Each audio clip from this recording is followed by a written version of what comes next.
it is a pleasure to be here with all of you. This is a liberating experience for me, in part because it's an amazing thing to be around people who share a spiritual vocabulary, in a sense, right? And so part of what I want to do in the time that I have with you today is to talk a little bit about how it is that we are able to use the power that is imbued in the words that we have and the actions that we are able to commit ourselves to build up a society that emanates and resonates with the grace that allows us to love one another as we love ourselves in the context of the bitter divisions that plague the United States of America and, of course, the world, but certainly this country in this critical moment in which we live right now. And so a word or two about myself. First of all, as Jess mentioned, I work with an organization called Better Angels. Just so you guys know, Better Angels is the largest grassroots bipartisan organization in the country dedicated to the cause of political depolarization. And so our work centers around creating a sense of empathy and shared community and understanding and even collaboration across the political divide. We do this in a number of different ways. One of the ways we do this is through a workshop model that has been pretty well covered in the media. We take small handfuls of liberals, progressives, conservatives, libertarians, blues and reds and blues, as we say in-house. We bring them together to not argue or debate politics exactly, but to give people the opportunity to speak from the vantage point of their own lived experience in terms of why they see politics the way that they do, giving one another an opportunity to see each other past and beyond the labels and the stereotypes. And so we literally apply marriage counseling techniques to political conversations, which is probably appropriate for where the country feels like it's at now and again. And this is work that comes to me in a little bit of an organic or sort of natural way. Just so you guys know, and I won't go into this too much, but I ran for office a number of years ago.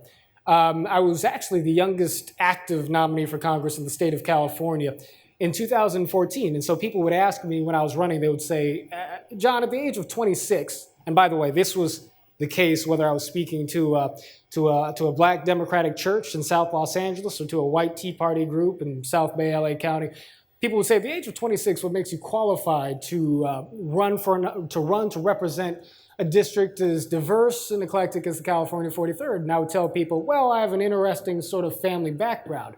My mother is a liberal black Democrat from inner city Los Angeles. My father happens to be a conservative white Republican from Tennessee. I grew up explaining my mother to my father to my mother, and that's why I can represent a lot of you. And so that's...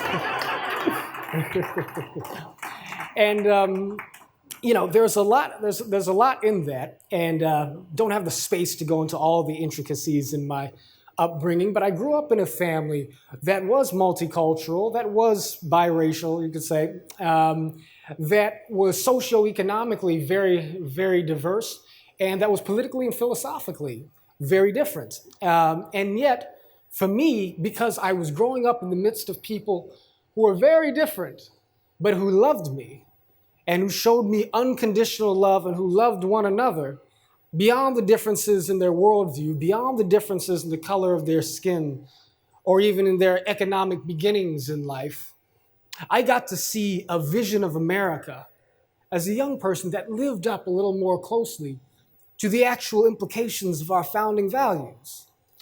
And so we remember Martin Luther King Jr. saying that he looked forward to the day when little black boys and little black girls and little white boys and little white girls would be able to hold hands in a spirit of brotherhood and sisterhood.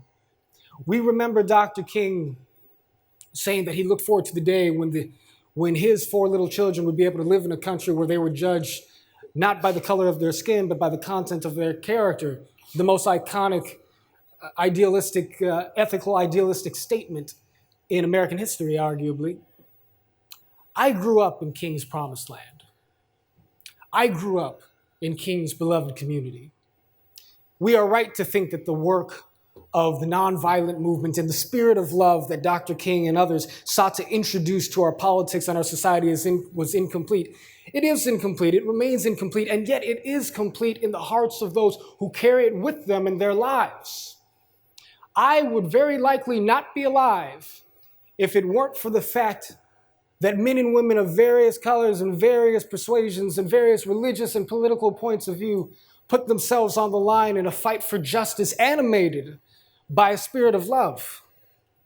And so the America that I grew up in the little nest that I came of age within, in my family, in my community, it reflected the spirit of love and of grace that poured through the country at that time. The legacy of that work came down to me and to many other people who can testify to the grace of an America in which many people of good hearts are able to see past these differences, to love one another as they love themselves. And so I do not abide by the notion that says that it is impossible for us to transcend these divides, because I've seen it happen. I've lived it.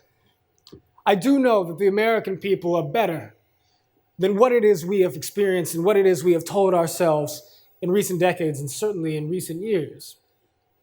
But the question is, how do we take hold of this spirit to change what seems to be the face and the experience of our country today in a manner that would allow us to live up to the best of what this nation is supposed to be about? And so when we think about how it is we can go about improving the United States, when we think about how it is we can go about allowing for the state of California and for every region of this country to live up to a way of being that allows for equal justice and equal opportunity and a genuine spirit of community and empathy to persist in the relationships that we have with one another, the way we govern and organize our societies, we frequently think in terms of structural reform, and it's important. We need to be able to look at the way societies are developed, the way our economies function, the way our governments are structured, and with a critical mind ask ourselves, how can things be improved? But we cannot lose sight of the fact that in a society such as ours, which is based on the idea, the promise, that everybody has a say in the functioning and the organizing of our society, that our ability to make a just world is dependent upon our capacity to love and understand one another, because we have to live with each other at the end of the day, regardless of who wins the next election. The alternative to that is violence and bloodshed and war of one type or another. And so when we think about what progress looks like in the United States of America, we have to look within. We have to ask ourselves, what kind of an individual, what kind of a human being can sustain a free society? Because the obligation that comes with freedom is morally severe. And when I say freedom, I'm talking about something deeper than our ability to merely open a business the way that we see fit, to merely worship the way we see fit, or to love how we see fit, although obviously these are important components of that. But the liberty that really matters in America is the freedom for us to be able to live together as a community of people who actually care for one another. When we start with the pre-existing supposition that our fellow Americans, our fellow human beings, are made in the image of God, that they are endowed with an innate divinity, within which comes Thomas Jefferson's statement that we are endowed with certain inalienable rights, life, liberty, and the pursuit of happiness. But when we come into our relationships with one another saying, I may not agree with the thing that you say, but I see the God in you. It keeps us from reviling something in another human being that exists within ourselves, and that is the capacity to feel fear, to feel pain, to feel insecurity, to feel hopelessness. Because when we see people treating us in a way we wouldn't want to be treated, it is because they have the disease of contempt and hatred upon them, and we can bring a light that liberates them from that if we make sure we don't catch the disease ourselves. But if we catch the disease of contempt, we can only spread it around. And the only satisfaction that comes with that way of doing politics is the grim sort of benefit of knowing that you might be able to stick it to the other guy before the ship sinks for everyone. And that's no way to embrace a democracy that we want to last for our children or for the generations to come. And so what I have longed to see in the United States of America today, tomorrow, is a country that re-embraces the substance of nonviolence, a country that reawakens to what it is that actually means. Dr. King's philosophy of nonviolence was not a mere practice of pacifism. It was certainly that, but it was not a tactical approach towards getting what you want politically by means of simply refraining from violence so that you could be more persuasive in a public argument. It started with a personal conviction that we would not give in to the temptation to do spiritual violence to our opponent within ourselves, even before we make the decision to refrain from violence or from contempt or from bitter chastisement of our opposition in the context of how we speak to one another and how we treat one another. Each of you knows when you find yourself in a conversation with a neighbor, with a relative, with a classmate, with a coworker, with a friend, with an enemy. Each of you, if you listen quietly enough to the heart of another individual, is able to tell when that person is speaking to you from a place of ill will and a place of malice, or from a place of genuine curiosity and interest and understanding. We are in a moment now, or speaking of language, a great part of the reason why the United States of America seems to be fraying right now is because we don't even have the vocabulary, we don't even have the words to talk about our sharing a common country, because as soon as somebody says something like socialism or social justice or capitalism or Christianity, these words are coded in double ways. There's the way you understand your word when you say it to me, and then there's the way I understand you as meaning it based off of the way my echo chamber is telling me to interpret this. But we can still listen to the heart.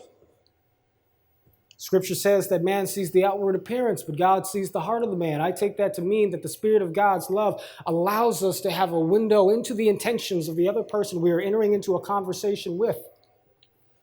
And when we apply this formula to the action of social activism, to the need to petition for justice and for redress of grievances and the type of reform that can make this a more equitable society for everybody, we find that it allows us to speak truth to power without making enemies where they need not be made. And even where we must make enemies, to unshackle ourselves from the burden of hating those who stand against us in social opposition. Because we know that truth is a liberating force when it is spoken with love. If I am wrong in something that I say here today, and you address me in a spirit of love to call me to account, I cannot be bitter towards you for it. Mahatma Gandhi said, during the anti-colonial movement in India, the practice of satyagraha, that's the word for nonviolence as Gandhi used it, there was a great unity established between the Hindu Indian population and the Muslim Indian population. And part of what Gandhi attributed that unity towards within the practice of nonviolence was an ethic whereby Hindu Indians were willing to embrace their fellow Indians of a different religious persuasion in a spirit of humility and deference to be able to create a shared sense of community, a shared sense of brotherhood. He said that that abstinence is a difficult thing. When I pull one way, my Muslim brother pulls another. When I put on superior airs, he returns the compliment. But when I bow gently, he will do the same and more so. And even if he does not bow, I shall not be counted wrong for having bowed before. There is moral power in love and in grace. And the interesting thing about it is that the thing that fuels the fires of opposition in politics is a commitment to the idea that people who have different opinions are not just wrong on the merits of the argument, but they are vicious and contemptible human beings, because that's what we are telling each other about folks on the other side. Well, but when you embrace somebody, even in a spirit of challenge, even when you challenge somebody's presupposition, but you do so with the spirit of love, you may not convince that person of the rightness of your argument right off the bat, but you will show them the dignity of your humanity. You'll be able to convey to them that you are not an enemy. And we may try to hold on to that contempt, but when a fire is given no fuel to burn, it can only burn for so long. And so in the aftermath of the assassination of Martin Luther King Jr. and the nonviolent movement, membership in the Ku Klux Klan dramatically dropped across the country. the fires of indignation in this country that said that a certain group of people based on the color of their skin or the enemies of another group of people based on the color of their skin, that fire had less kindle to burn. But now we are heaping kindle back on the flames of social opposition, of prejudice in our society. And it's part of a process, I believe. I happen to be of the opinion that as dark as the day seems to us, this is an opportunity for us to cultivate a new way of building community in the United States that allows us to go beyond even advocating for the types of reforms that might make this country a better place, but that goes a level deeper towards building the types of communities that are able to sustain a more just society. And there's a term for this. It's called constructive nonviolence. Now, destructive nonviolence is a nonviolence that is not destructive, but it's a nonviolence that is based upon using the moral principles of love as a social value, seeing the humanity in your opposition, appealing to his conscience, but not sparing any ferocity and speaking the truth that needs to be heard.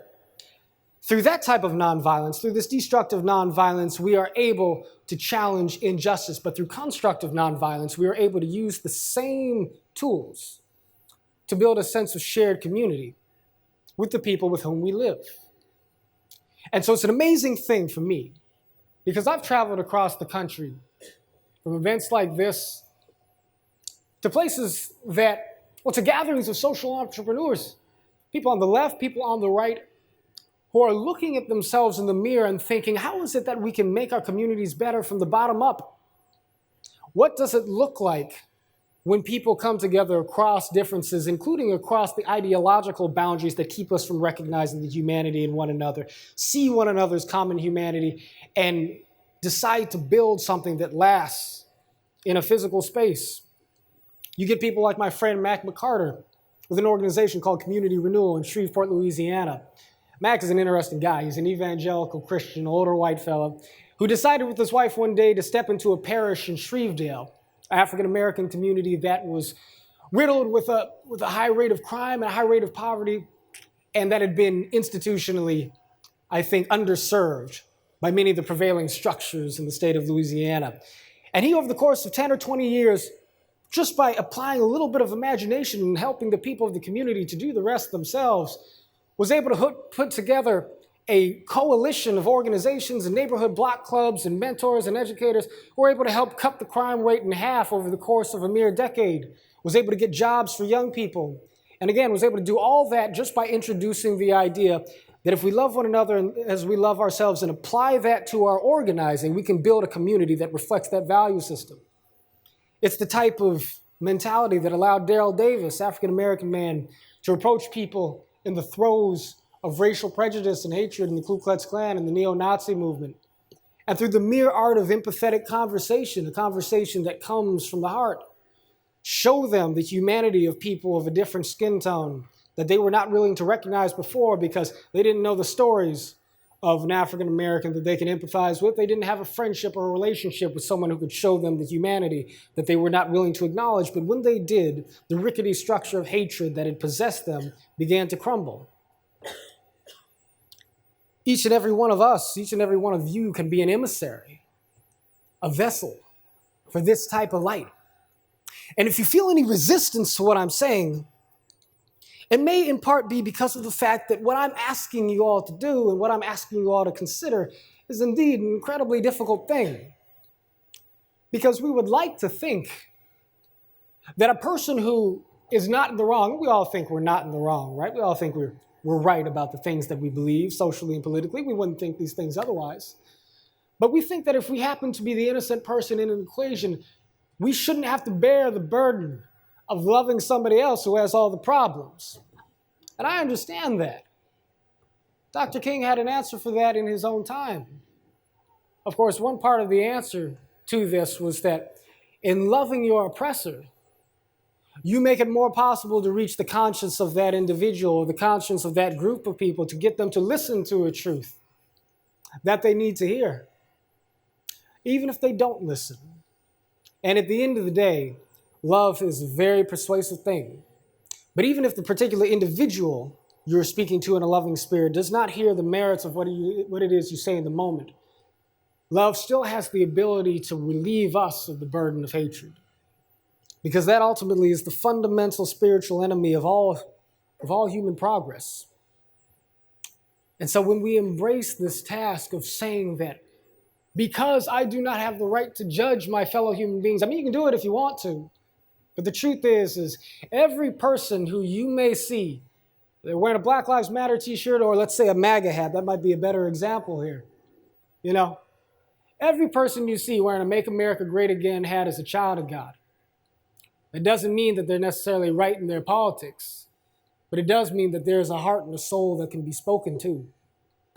And if you take it upon yourself to believe that it is not up to us to judge those who are in the throes of hatred, not saying that everybody of this political persuasion is in the throes of hatred, but we are all in the throes of pain and desperation. And if we take it upon ourselves to believe that it is not up to us to judge, but it is up to us to heal, that we don't have to feel as if we've lost anything by showing empathy to people who think a different way. We don't have to feel like we're sacrificing anything by recognizing the humanity in people who find themselves suffering in a way we cannot immediately understand, but who are a part of our human story, who are a part of our American story. Because at the end of the day, the kingdom of God is for people who strive forward in a spirit of love and who are able to see the goodness that connects us across these lines of division, because as they melt away, we are able to harness the fruits of our empathy, the fruits of our kindness, the fruits of the generosity that makes us one human family. And we can bring people into this spirit if you believe in it. And you have to believe that to understand the way this weaves us all together. Love and grace are the most powerful forces in human social life. This is the fuel by which any spiritual tradition worth its salt has managed to endure the test of time. And it may not allow us to pass every bill we want to see passed in the next section of Congress, but it will allow democracy to endure. And if democracy endures, it will be because we have embraced a spirit of forgiveness, an understanding for those who today are wrong, but who tomorrow may very well be right, and have allowed ourselves at the same time to open up our own minds to the way in which we might be wrong. Because we're all wrong in one way or another if we do not love one another perfectly as we love ourselves. If we do not know how to love our enemies. But when we love our enemies, we have overcome the darkness of our foes. Because it means we have overcome the darkness in ourselves. God bless you, and I leave you. Thank you.